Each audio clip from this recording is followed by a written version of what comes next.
Road to Success is brought to you by Equity Bank. Equity Bank. You are listening, caring partner.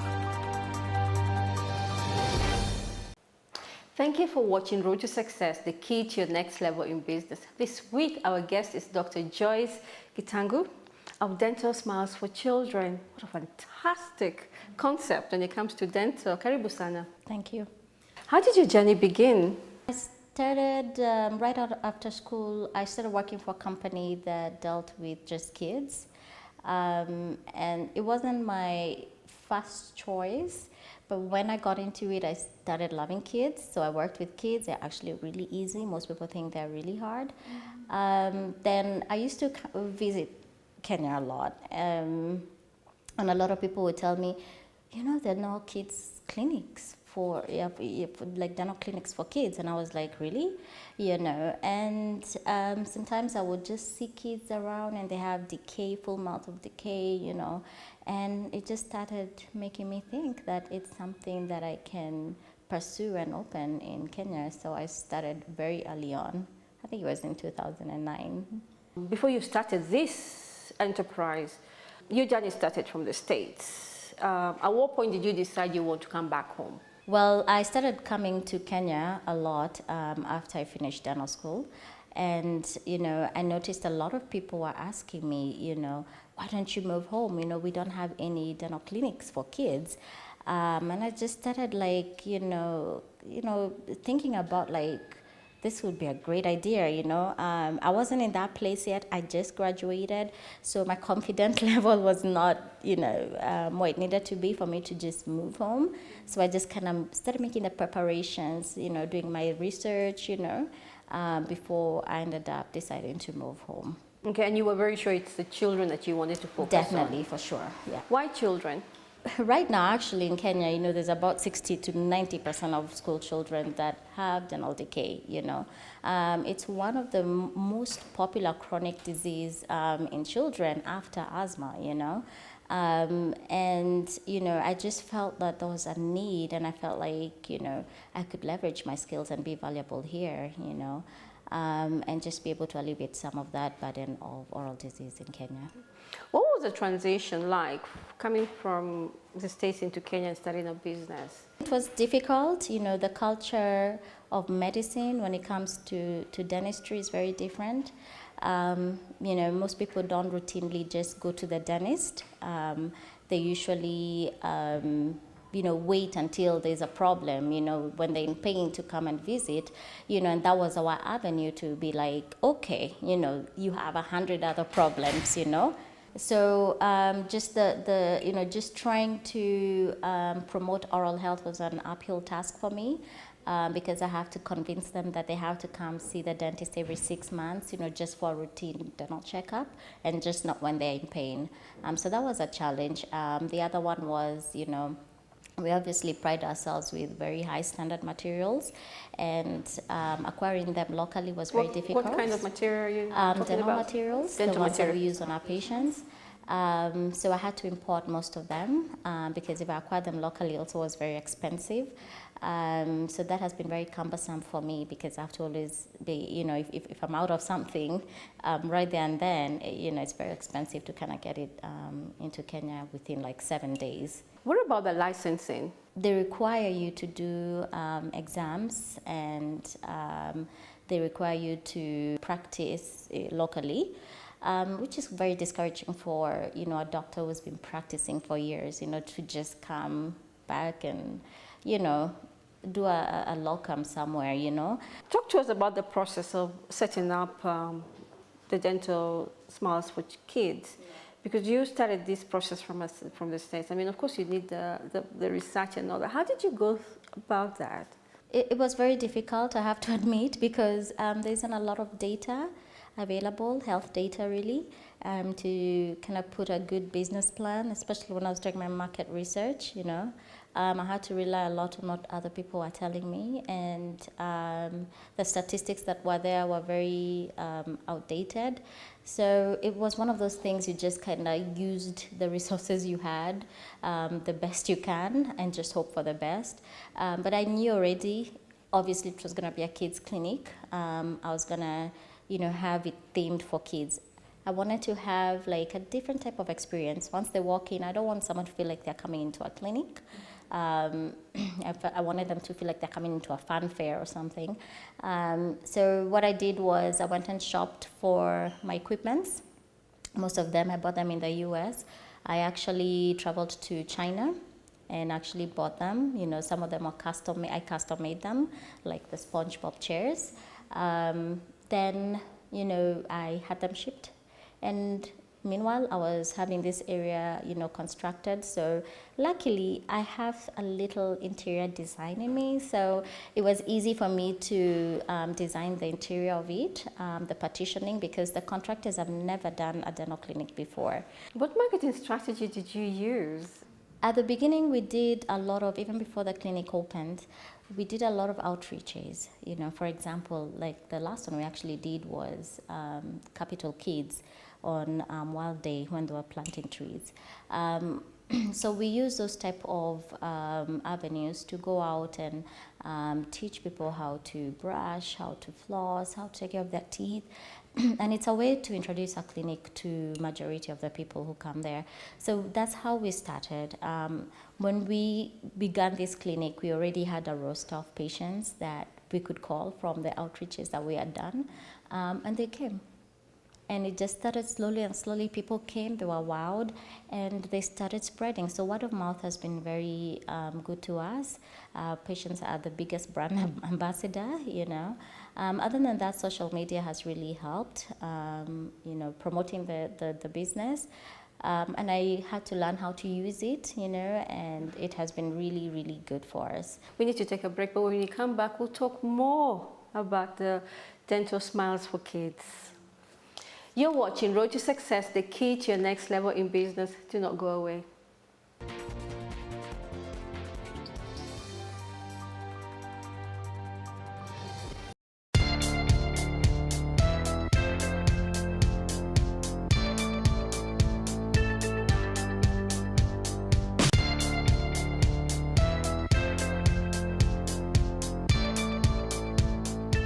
Equity Group Holdings grew its assets by 11% to cross the $500 billion shillings mark by the end of 9 months, ending 30th September 2017. The asset base hit 518.2 billion shillings, up from 468 billion at the similar period last year, driven by customer deposits which rose to 368.8 billion shillings.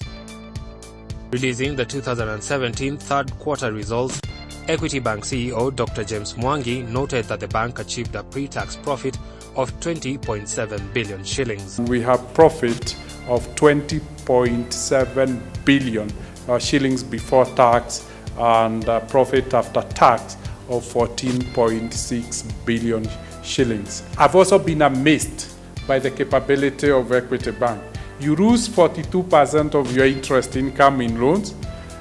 You gear in treasury, and that reduces that 42 to negative 11. And then you have net interest income, negative 12. But you gear in funded income to 28, and your total income remained the same as the previous year. This, to me, is the greatest achievement of a very focused management team. The group's adaptive strategy grew non-funded income by 28% from 16.6 billion shillings to 21.3 billion shillings. We said, if you can't make money on interest income, can you generate non-funded? The advantage of non-funded income is its quality. It's a very high quality because it has no crowing effect of default. It's realized income. A growth of 113% in interest income from government securities in Kenya and a growing loan book in the regional subsidiaries offset the combined effects of capping of interest rates. Yes, we may call them temporary headwinds, but they determine quite a lot. These headwinds have taken the momentum of growth. Agents share every day between 3 and 5 million shillings in terms of commission. So it's what you could call shared prosperity. Dr. Mwangi said the group's regional expansion continues to pay off, with the subsidiaries collectively increasing their profit by 53%. Given that we are a regional bank, if one market is going through turbulence, then you focus on the other markets and see whether you can compensate. None of the regional subsidiaries is pulling the group down. All of them are growing and growing pretty well. And Uganda, 37% growth in profit, 38 in Tanzania, Rwanda 72. The group's innovation and digitization strategy has seen 91% of all transactions move to variable cost delivery channels. All monetary transactions in Equity are now happening on self-service platforms. They are happening on third-party platforms. They are happening on variable cost infrastructure. And the bank has become, for 91% of our customers, a 24-hour bank, available 24 hours wherever they are. Diaspora remittances grew by 54% from 9.6 billion shillings to 14.8 billion in the 9 months to September.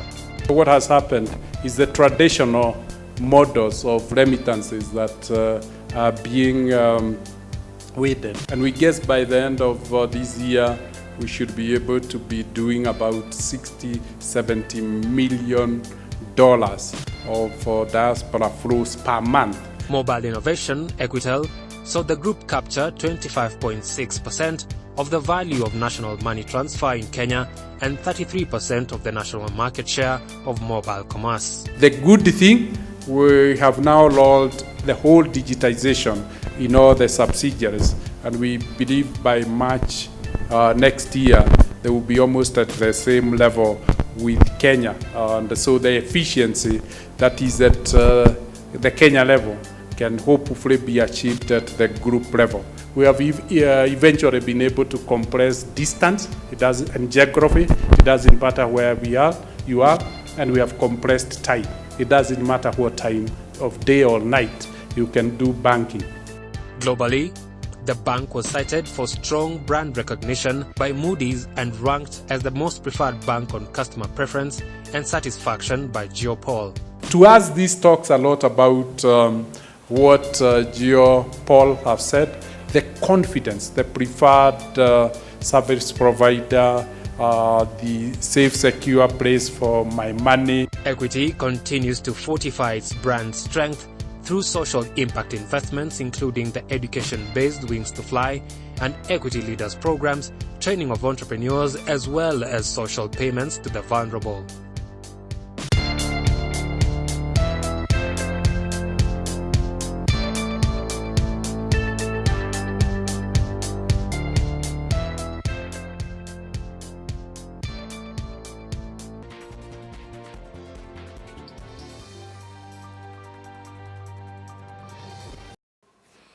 Welcome back. You're watching Road to Success, the key to your next level in business. This week, our guest is Dr. Joyce Gitangu of Dental Smiles for Kids. Such a lovely, lovely enterprise to be in, because especially if you're working with children. What kind of services are you offering? We do give all kinds of services that are in the scope of dentistry. We really focus a lot on prevention and early detection of disease, such as cleaning, sealants, and fluoride, which is just to prevent dental disease. But also we do a lot of oral health education. We actually sit down with the patients, explain to them the importance of oral health to their general health. We do early detection of blood pressure. We know a lot of people just walk around, they don't know, that they have very high blood pressures. So we've become The children? Even adults, Okay. So we have become a watchdog for other doctors, and we refer properly. There are a lot of patients we have diagnosed with diabetes, just kind of caught it, and we tell them, go get checked. So we just really are very big on prevention. Of course, we do all other things like fillings, crowns, root canals, both for children and adults. My favorite aspect about dentistry is doing cosmetics. because it's, we're transforming smiles, A lot of people come in, they've not been able to smile for years, and we're able to change the way they look. And we also do oral surgery, very minor oral surgery. And most of the other cases which we're not competent to do, we just refer them out. A lot of people are so afraid of going to dentists. How do you work with people when it comes to that, when it comes to their perception? When it comes to dentistry, trust has to be earned. One thing I know, even with myself and the other staff, is, compassion is a very big value that we really hold over here. We're very patient, we're very persevering. We take time with our patients, we talk to them, help them understand, and they warm up and, get comfortable. I mean, obviously, the ambience in the clinic is very warm and friendly, and that's what it was really meant to be. Patients are able to watch movies, watch cartoons while they get their treatment. People can listen to music. So we've also found ways to really calm our patients. My techniques, because I've worked a lot with kids, just to make my life easy, I've made a lot of techniques very painless. Because I don't want the kids to feel any pain, because once they feel any pain, there's no turning back for them. Many of them are like, wow, I didn't even feel anything. How many people do you work with? Right now we are 9 staff. We have 2 doctors, including myself. We have a dental hygienist. We do have 3 dental nurses. And we have 2 front desk clerks and 1 cleaning lady. During the break, you mentioned that there were people who were really against you starting this. I mean, they could not see this working. How were you able to deal with that? My whole life, I've done things which are different from what other people do. I'm not a follower, really. I'm a leader. So I cannot create new paths for people to follow. This cost, I mean, the machinery that you have here, I mean, the chairs, everything around us, there's a cost to it. Yeah, how did you raise funds? I did it slowly. So remember, in 2009, I knew I was gonna move home. Come back home, yes. So I started saving then, and not only saving, I started buying things. Sometimes I used to go to my storage unit and I'm like, oh gosh, will this ever happen? I'm just accumulating things slowly by slowly. But, it was a preparation that I did over time. I saved over maybe 6 years. Who do you target? I mean, it's obvious it's the children. Who else do you, and how do you get them? We do target children and their parents. What has been your greatest achievement? I'm doing what I love doing, so this has been a great one for me. And, obviously, it's not something that came up at night. I've planned for it all my life. Then, I think also being able to empower and challenge women to start their own businesses and be mentors through their journey has also been a great one for me. As women, we're no longer confined to that sphere of the household. We're innovators, we are knowledgeable, and we can contribute to the economic growth. So being able to walk a lot of women through this journey also has been a great one for me. Of course, being chosen as the top dentist in America, I mean, I think that must be a great achievement. How did that come about? Well, it's just peers that just recommend you, So I guess they always have this thing they send out. So I guess I had many people who had put my name in.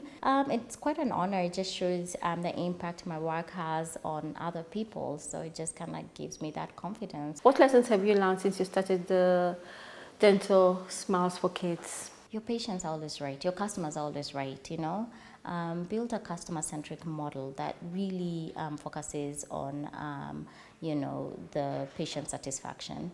Then also, invest in your employees. Yeah, they are your biggest assets. I mean, if they're happy, your patients are going to be happy too. And also, I think always have a business model. Dr. What advice would you give anybody wanting to invest in Kenya from the diaspora? Since you've been here for the last 18 months, what would you tell them?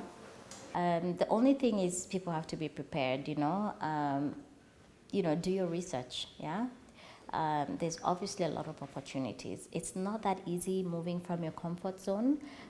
Most people also will be getting pay cuts moving home. So it's something that people have to be ready, because there will be a change of lifestyle. Certain things you'll have to sacrifice. But other than that, just moving home, I think the business environment is very rich. And I'd encourage people who have, ideas, brilliant ideas, just bring them, be bold, and just do it. You have to believe in yourself, believe in your skills, be confident, and, and then just, you can come and add value here. So the next 5 years for you?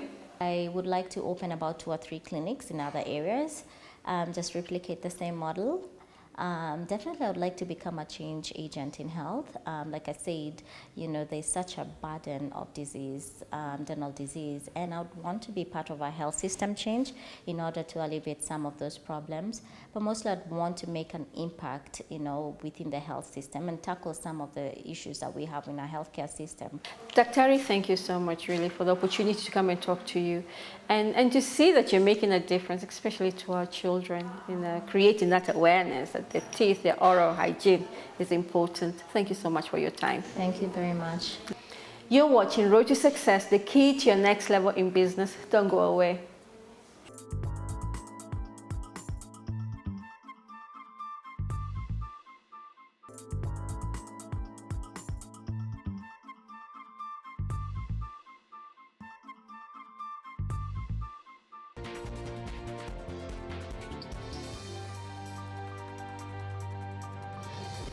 Welcome back. You're watching Road to Success, the key to your next level in business, where our goal is to see you succeed.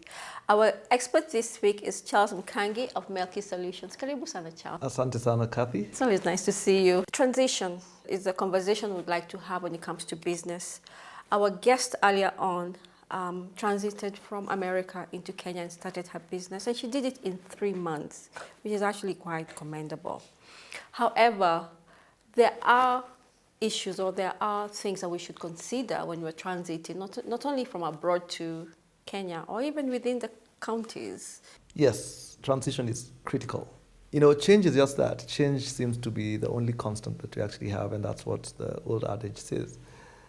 But I think more so for people who are actually moving, say, for example, from the diaspora and coming back into the country and wanting to invest here and start up a business. I think it's the same principles that we actually also have to use when we're moving, say, for example, from one county to another. 1 + 1 might be universally 2, but it might not necessarily add up to 2 in different cultures. Primarily because of what we call, or what I consider as social intelligence. The same way there's emotional intelligence, people of different personalities, and therefore for you to communicate with people and adapt and connect with people of different personalities, you have to kind of like change that and change who you actually are, but your intention to adapt to them and to communicate with them shall cause you to communicate to them differently. So it is also with societies, because societies equally have cultures. So perhaps for her, she actually came from, not perhaps, for her, she came from America. So she comes to Kenya. Perhaps one of our greatest cultures is that we don't go see the dentist until things are really bad. So how can she then market the fact that, they can actually be preventive dentistry? Those are things that you have to start working on. So what does that mean? It shall mean that there's going to be a lot of training of the general public towards dental health. Secondly, there could also just be issues of how much she actually charges. Because again, perhaps she's looking at, okay, people charge this amount of money in dollars in America, but when you start charging the same here, it's quite an amount. So that again, but most importantly is how you can actually be able to connect and adapt to the market socially. So here's where the place of cultures actually come in. She's come from a culture whereby people are very direct and people just tell you what they want. Our African society generally, we are storytellers. So by the time we do business, we've actually talked for first and foremost like around 15 minutes. Kathy, I'll come here and I'll ask you about how is your mom, how is your brother, your sister, your children, your aunt, your aunties and all that stuff. And then business is actually cut in the last 2 minutes. So that thing that you're talking about, Kathy, and that's the time it's actually cut. So unlike for them, thirdly, she'll also increasingly find out that our Kenyan culture, very few people actually respect time. And we've got a good reason, especially in the city. So we'll tell you the jam, okay? And that by itself shall be very frustrating. So what do you actually do? She'll have to look for ways to actually work around that. So she'll have to learn how to actually speak to people from a story perspective.